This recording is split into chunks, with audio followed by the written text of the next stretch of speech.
자, 우리 전 시간에는 기본적인 수동태들에 대해서 배웠었죠. 자, 이번에는 4형식과 5형식 문장에서의 수동태를 중점적으로 다뤄보도록 하겠습니다. 자, 일단 수동태를 하기 위해서는 준비물이 필요하다고 했었어요. 그 준비물이 뭐였었나요? 주어, 동사, 목적어. 이 세 가지가 반드시 있어야만 여기에서 수동태를 만들어줄 수 있다라고 얘기를 했죠. 자, 그래서 우리가 이 수동태를 만들어줄 수 있는 문장들을 한번 살펴보도록 할게요. 자, 일단 우리가 전 시간에 배웠었던 문장의 형식에 대해서 먼저 언급을 하고 이 중에서 몇 형식 문장들을 가지고 우리가 수동태를 만들 수 있는지 한번 보도록 하겠습니다. 자, 복습한다고 생각해 볼게요. 자, 1형식 뭐였었나요? 주어, 동사의 구조였고요. 2형식 주어, 동사, 보어. 3형식 주어, 동사, 목적어. 4형식 주어, 동사, 간접 목적어, 직접 목적어. 그 다음에 5형식은 주어, 동사, 목적어, 목적격, 보어. 이렇게 나올 수가 있겠죠. 자, 지금 보면 1형식, 2형식은 목적어가 없습니다. 그래서 우리가 1형식과 2형식을 가지고는 수동태를 만들어줄 수가 없어요. 자, 그런데 3형식, 4형식, 5형식은 모두 목적어들을 가지고 있죠. 그래서 우리가 3형식, 4형식, 5형식만을 가지고 수동태로 만들어줄 수가 있습니다. 자, 전 시간에 배웠었던 기본적인 수동태 문장들은 전부 다 우리가 3형식 문장을 가지고 만들어졌고요. 오늘은 4형식, 5형식에 대해서 한번 만들어 보도록 하겠습니다. 자, 첫 번째 4형식 문장이에요. 주어, 동사, 간접 목적어, 직접 목적어 이렇게 나오지만 우리가 편의상 사람, 사물 이렇게 쓰는 게 편하다고 했죠. 보통 다 이렇게 나오게 될 거예요. 자, 이렇게 4형식 문장이 있을 때는 목적어가 2개가 있으니까 수동태가 2가지 형태로 나온다라고 생각을 해주면 되겠어요. 자, 그 중에 첫 번째 먼저 만들어 보도록 하겠습니다. 자, 사람을 문장의 맨 앞으로 쓰는 경우가 돼요. 자, 첫 번째. 자, 사람도 목적어니까 사람 앞으로. 자, 그 다음에 동사 BPP. 이때 시제일치, 수일치, 주어는 문장의 맨 뒤로 보내서 by 플러스 목적격. 자, 그러면 사물의 형태가 남는데 이런 뒤에 남는 건 어떻게 한다고 했어요? 그냥 그대로 자, BPP 뒤에다가 붙여주기만 하면 된다고 했죠. 자, 그래서 사람, BPP, 사물, by, 주어의 목적격이라고 생각하면 되겠어요. 자, 그러면 두 번째 방법을 한번 보도록 하겠습니다. 사물을 문장의 맨 앞으로 꺼내주는 경우예요. 자, 사물을 문장의 앞으로 꺼내서 사물, 그 다음에 동사 BPP, 시제일치, 수일치, 주어는 맨 뒤로 가서 by 플러스 목적격. 자, 사람 그대로 BPP 뒤에다가 넣어주는데 이때 중요한 포인트가 하나 생겨납니다.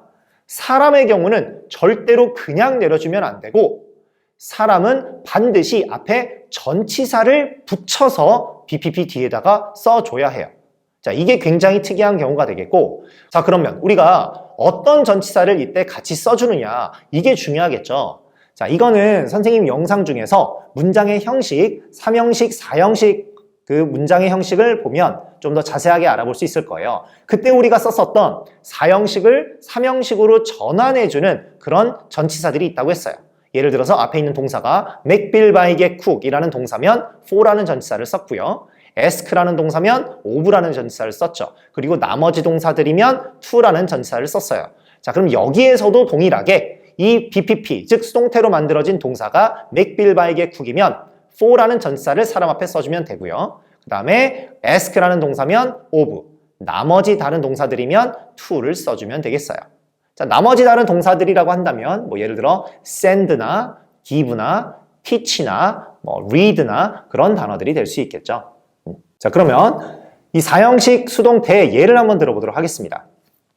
I gave him a letter. 자, 이렇게 문장이 있어요. 자, 이걸 가지고 수동태를 만들어 볼게요. 첫 번째, 사람을 앞으로 보내는 수동태를 만들어 보겠습니다. 자, 그러면 him을 문장의 주어로 꺼냈으니 he로 바꿔주겠죠? 자, 그래서 목적어를 문장의 맨 앞으로 he. 자, 그 다음에 동사 BPP. gave는 과거 시제였으니까 우리가 과거의 비동사를 써주면서 주어가 3인칭 단수형이니까 was를 써주면 되겠어요. 그러면 was given.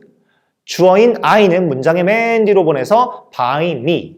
자, 남아있는 a letter는 그대로 밑으로 써주기만 하면 되겠습니다. 자, 그러면 he was given a letter by me. 이렇게 문장을 쓸 수 있겠죠. 자, 그러면 그는 받았다 편지를 나에게서 편지를 받았다. 이런 문장이 된다고 생각하면 돼요. 자, 그러면 두 번째 방법을 한번 보도록 하겠습니다. 자, 그러면 a letter라고 하는 이 사물을 문장의 앞으로 꺼내볼게요. 자, 사물 문장의 맨 앞으로, 그 다음에 동사 BPP, 그러면 was given. 똑같이 나오겠죠. 자, 주어는 맨 뒤로 가서 by me가 됐고요. 여기 사람은 밑으로 내려주면서 전치사를 써줘야 하는데 이 앞에 있는 동사가 give라는 동사. 즉, 맥빌 바이게 쿡도 아니고 ask도 아니니까 나머지 동사네 라고 생각을 해서 him 앞에다가 to만 써주면 되겠어요. 그러면 a letter was given to him by me 라고 수동태를 만들어주면 되겠죠. 사실 여기 있는 이 첫 번째 수동태보다 두 번째 수동태를 훨씬 더 여러분들이 많이 사용하게 될 거예요. 우리가 4형식 수동태를 할 때 이 첫 번째 문장들은 안 되는 경우들이 몇 가지가 있습니다. 이렇게 쓰지 못하는 동사들이 몇 개가 있는데 굳이 그것까지 다 외울 필요는 없고요. 여러분들은 4형식 수동태 할 때는 일반적으로 이 두 번째 문장의 수동태를 쓰려고 연습을 해야 되겠어요. 알겠죠? 자, 그러면 이번에는 5형식 수동태에 대해서 한번 배워보도록 하겠습니다. 자, 5형식이라고 하는 건 주어, 동사, 목적어, 목적격, 보어. 자, 이렇게 나와 있죠. 자, 여기에서의 목적어는 몇 개일까요? 목적격 보어는 절대 목적어가 아닙니다. 자, 여러분들 우리 한번 불짬뽕을 생각해 볼게요. 자, 불짬뽕은 불일까요? 짬뽕일까요? 자, 절대 우리 불을 먹는 게 아니죠. 불맛 나는 짬뽕이니까 짬뽕이에요. 자, 목적격 보어는 목적어일까요? 보어일까요? 자, 당연히 보어가 되겠습니다. 자, 그래서 지금 보는 이러한 5형식 문장에서는 목적어가 하나밖에 없죠. 그래서 수동태가 한 가지가 나온다라고 생각하면 되겠어요. 자, 그러면 우리 3형식 문장에서 기본적으로 했었던 수동태, 그걸 그대로 적용하면 되겠습니다. 자, 첫 번째 같이 따라해 볼게요. 목적어 문장 맨 앞으로, 두 번째 동사 BPP, 세 번째 주어는 문장의 맨 뒤로 보내서 by 플러스 목적격. 자, 지금 목적격 보어가 남아있죠? 이 목적격 보어는 그대로 BPP 뒤에다가 써주기만 하면 되겠습니다. 형태를 바꾸거나 할 필요 전혀 없어요.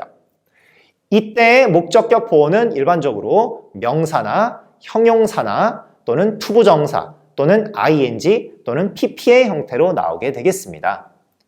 자, 그러면 5형식 수동태에서 우리가 주의해야 될 점은 뭘까요? 바로 이 5형식의 주인공 사역동사, 지각동사의 수동태가 되겠습니다. 자, 사역동사, 지각동사 같은 경우에는 여러분들 너무너무 중요하다고 우리가 공부를 했었죠. 자, 이건 수동태를 쓸 때도 너무나 중요합니다. 일단 기본적으로 사역동사, 지각동사는 자, 주어, 그 다음에 사역동사 또는 지각동사, 그 다음에 목적어, 그리고 그 뒷자리에 동사의 원형의 형태를 취하는 이런 특이한 구조를 가지고 있다고 했어요. 자, 이 형태를 가지고 수동태를 만들어 보겠습니다. 자, 첫 번째 목적어 문장의 맨 앞으로, 그 다음에 동사는 BPP, 주어는 문장의 맨 뒤로 보내서 by 목적격. 여기까지는 완전히 똑같아요. 하지만 여기 있는 이 동사 원형을 내려줄 때 그냥 내려주면 뭔가 동사가 3개가 연달아 있는 것처럼 보이기 때문에 우리가 헷갈릴 수 있어요. 그래서 이때 반드시 동사 원형 앞에 to라고 하는 단어를 붙여서 이걸 투부정사로 반드시 바꿔서 써야 합니다. 이게 너무 중요한 거예요, 여러분들. 그래서 사역동사 또는 지각동사의 수동태 뒤에는 절대로 동사 원형이 나와서는 안 되고 반드시 투부정사의 형태를 쓴다라고 생각을 해주면 되겠어요.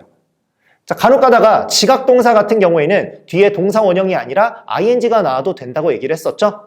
이런 경우에서는 ing면 그냥 그대로 ing 형태로 내려주기만 하면 되겠습니다. 자, 만약에 사역동사, 그 다음에 목적어, 목적격, 보어와의 관계가 수동인 경우에는 우리가 pp를 쓴다고 했었고요. 자, 그런 경우에는 수동태로 만들면 어떻게 할까요? pp는 그냥 그대로 내려주기만 하면 되겠어요. 우리가 사역동사 뒤에 목적어, 그 뒤에 동사 원형이 나왔을 때만 반드시 투부정사의 형태로 내려서 써준다. 그것만 기억하면 되겠습니다. 알겠죠?